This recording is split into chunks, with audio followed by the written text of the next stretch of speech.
So hello दोस्तों, कैसे आप सभी। मैं आपका दोस्त प्रदीप एंड स्वागत करता हूं गिरी ट्यूटोरियल के इस प्लेटफॉर्म पे। सो गाइस, आज मैं लेके आ गया इस चैप्टर का लेक्चर नंबर 2। तो चलो स्टार्ट करते हैं। पर स्टार्ट करने से बोलूं क्या करना है?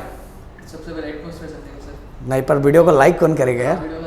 वीडियो को लाइक और अगर अच्छा लगे तो जितना ज़्यादा हो सके उतना शेयर करो एंड दोस्तों को बताओ यार। सभी लोग कमेंट भी कर दो, एक एनर्जी आएगी। सो गाइज, आज हम देखने वाले एटमॉस्फेरिक प्रेशर। पर एटमॉस्फेरिक प्रेशर में भोलू ने पहले ही बता दिया कि हम सबसे पहले ये पता लगाने वाले हैं कि एटमॉस्फेयर किसको बोलते हैं। सबसे पहले ये तो पता रहना चाहिए। तो गाइज, एटमॉस्फेयर हम किसको बोलते हैं? जो भी एयर अर्थ के चारों तरफ है, अर्थ के चारों तरफ जो एयर का एक लेयर है, उसी लेयर को हम क्या बोलते हैं? अगर मैं ऐसा बनाना चाहूँ, आपको ड्रॉ करके दिखाना चाहूँ, ये देखो, ये हमारा अर्थ है, ये देखो, ये हमारा अर्थ। और अर्थ के चारों तरफ जो एक लेयर है, किसका? एयर का। उसी को हम क्या बोलेंगे? ये लेयर ऐसा भरा हुआ, पूरा एयर भरा हुआ, इसी को हम क्या बोलेंगे? Atmosphere. The air surrounded the earth from all the side, this layer of air is called atmosphere. अब क्वेश्चन ये कि सर, ये जो लेयर है, ये लेयर कितने किलोमीटर तक रहता है? तो गाइस, मैं बताना चाहूंगा कि अगर 16 किलोमीटर तक की हम बात करें, 16 किलोमीटर तक की बात करें, तो 16 किलोमीटर तक बहुत ज्यादा, मतलब डाइल्यूट, मतलब बहुत ज्यादा 16 किलोमीटर तक जो एयर का क्वालिटी, एयर का जो क्वांटिटी होता है, बहुत ज्यादा होता है। उसके अंदर अगर हम जाएंगे तो हमें अनकंफर्टेबल महसूस नहीं होगा। तो the atmosphere exist to up to 16 kilometre height. But guys, उसके ऊपर तक हम इसको एक्सपांड कर सकते हैं अप टू 400 किलोमीटर तक।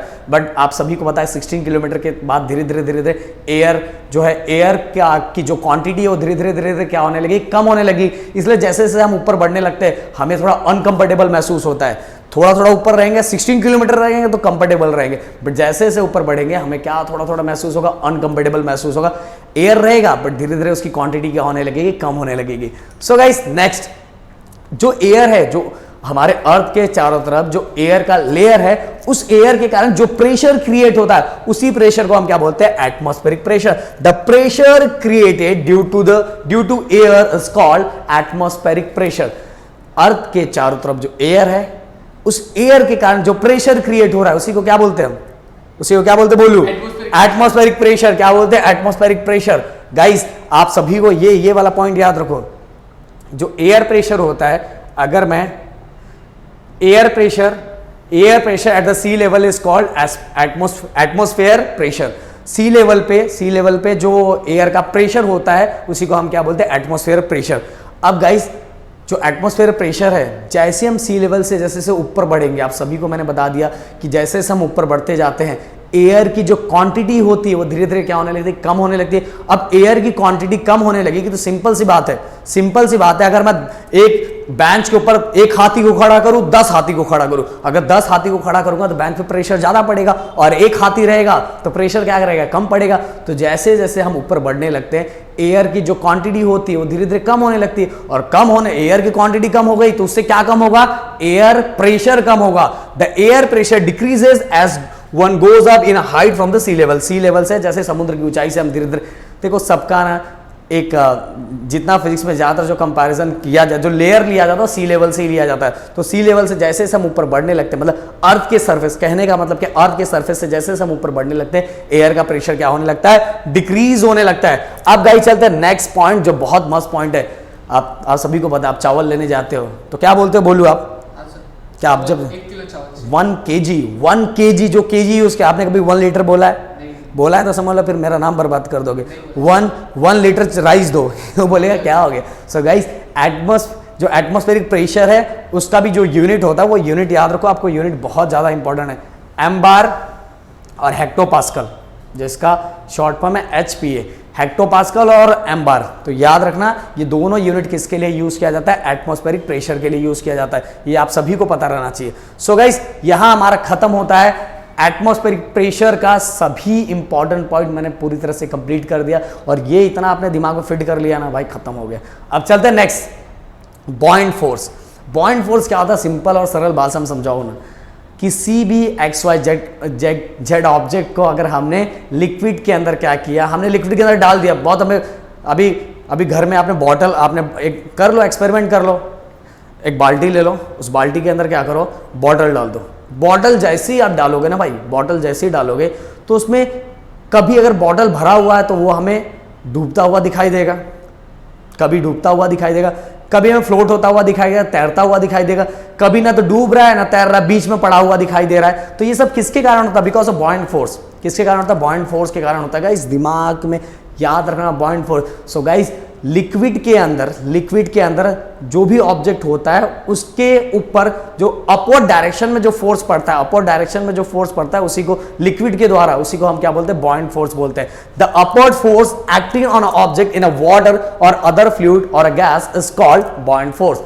मतलब अपवर्ड डायरेक्शन में जो फोर्स पड़ता है किसके कारण? बिकॉज ऑफ लिक्विड, उसी को हम क्या बोलते हैं? Buoyant force. चलो मैं यहां समझाता हूं। देखो ये बॉटल है, इस बॉटल में जो ऊपर की तरफ जो फोर्स लग रहा है यही क्या है? हमारा बॉयंट फोर्स। कौन सा है? हमारा बॉयंट फोर्स। कुछ चीजें और मैं आपको बताऊंगा पर लास्ट में बताऊंगा।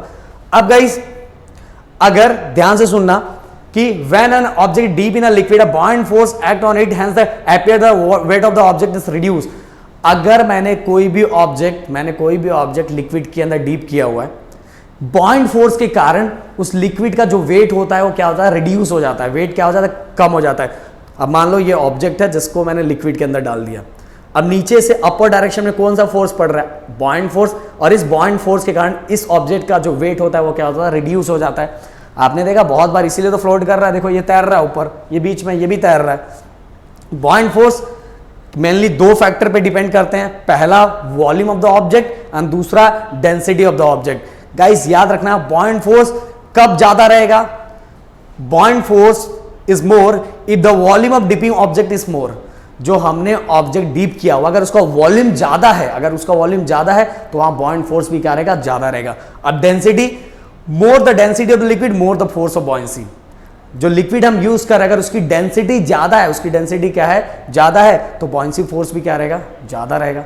तो ध्यान से सुनना और समझना एकदम अच्छे से। तो गाइस दो चीजें, volume of the liquid, volume of the object, जो ऑब्जेक्ट हमने डीप किया है अगर उसका वॉल्यूम ज्यादा है तो बॉयंसी फोर्स भी क्या रहेगा? लिक्विड जो अपर डायरेक्शन में जो फोर्स लगा रहे हैं, ये लिक्विड जो है ऊपर की तरफ जो फोर्स लगा रहा है, वो फोर्स भी क्या रहेगा? ज्यादा रहेगा। इसको हम ऐसा कर लेते हैं, आ जाओ। हाँ, ये जो लिक्विड जो ऊपर की तरफ फोर्स लगा रहा है वो कब ज्यादा रहेगा? दो कंडीशन में ज्यादा रहेगा। जो ऑब्जेक्ट हमने डीप किया अगर उसको वॉल्यूम ज्यादा है तो बॉयंसी फोर्स भी ज्यादा रहेगा। डेंसिटी, जो लिक्विड हमने यूज किया अगर उसकी डेंसिटी ज्यादा है, ये जो लिक्विड हमने यूज किया अगर इसकी डेंसिटी ज्यादा है तो बॉयंसी फोर्स भी क्या रहेगा? ज्यादा रहेगा। गाइस एक दो चीज और मैं आपको बताना चाहूंगा। देखो कुछ कंडीशंस अभी यहां मैं ड्रॉ कर देता हूं। ये तो सेम कलर हो गया तो हम कलर चेंज कर लेते हैं। ये पहला कंडीशन जिसके अंदर हमने एक लिक्विड लिया हुआ है जिसमें क्या हुआ है कि बॉटल ऊपर की तरफ फ्लोट हो रहा है। एक ऐसा कंडीशन है जिसमें जो बॉटल है वो ना ऊपर है ना नीचे है, मिडल पोजीशन पे फ्लोट कर रहा है। एक ऐसा कंडीशन है जिसमें क्या हो रहा है कि ये जो बॉटल हमने लिया हुआ है डायरेक्ट बॉटम पे आ गया है, ये फ्लोट नहीं कर रहा है, डायरेक्ट नीचे डूब गया है, सिंक हो गया है। सो ऐसा कब होगा? ध्यान रखो, जिसके अंदर ये बॉयंसी फोर्स ज्यादा रहेगा, उसके बहुत ज्यादा रहेगा। किससे? वेट ऑफ द ऑब्जेक्ट के कंपैरिजन में। वेट ऑफ द ऑब्जेक्ट के कंपैरिजन में बॉयंसी फोर्स जो है क्या ज्यादा है? देखो बॉयंसी फोर्स ज्यादा है तो ये क्या होगा? सरफेस पे फ्लोट करेगा, क्योंकि ज्यादा है ना इसलिए ऊपर उसको धक्का देके ऊपर रखा है। दूसरा कंडीशन जिसपे अंदर वेट ऑफ द ऑब्जेक्ट, जो ऑब्जेक्ट हम यूज कर रहे हैं, weight of the object equal to buoyancy force, दोनों अगर इक्वल है ना ऊपर जाएगा ना नीचे जाएगा, बीच में क्या करेगा? फ्लोट करेगा। जितना ऑब्जेक्ट का वेट है उतना ही बॉयंसी फोर्स अगर एक्ट हो रहा है, दोनों अगर इक्वल है तो ये क्या होगा? बीच में फ्लोट करेगा। तीसरा कंडीशन, अब तीसरा कंडीशन मैं चाहूंगा आप मुझे बताओ। चलो थोड़ा थोड़ा मैं बता देता हूं। अगर wait of the object greater है, वेट ज्यादा है, किससे? बॉयंसी फोर्स से, तो क्या होगा बोलू? बॉटल नीचे डूब जाएगा। सिंपल सी बात है, बॉटल का वेट ज्यादा है, नीचे वाला जो धक्का दे रहा है उसके कंपैरिजन में इसका वेट ज्यादा है तो कहां चला जाएगा? नीचे चला जाएगा ना। तो तीसरे कंडीशन में क्या होगा? सिंक हो जाएगा, बॉटम पे डूब जाएगा एकदम। तो ये तीन कंडीशन, ये तीनों चीजें मैंने बता दी। अब एक क्वेश्चन मैं आपसे पूछना चाहूंगा। चलो मैं ही पूछ लेता हूं, देखता हूं कौन कौन आंसर देता है। मैं देखूंगा कमेंट बॉक्स में कौन कौन आंसर देता है कि जो हमारा समुद्र का पानी होता है सी वाटर होता है और ये नॉर्मल वाटर होता है जो हम घर में यूज़ करते हैं, किसमें हम ज़्यादा आसानी से तैर सकते हैं? ये हमारा जो समुद्र का पानी है उसके अंदर, जो सॉल्टी वाटर है उसके अंदर, कि हमारे जो घर का प्योर वाटर है उसके अंदर?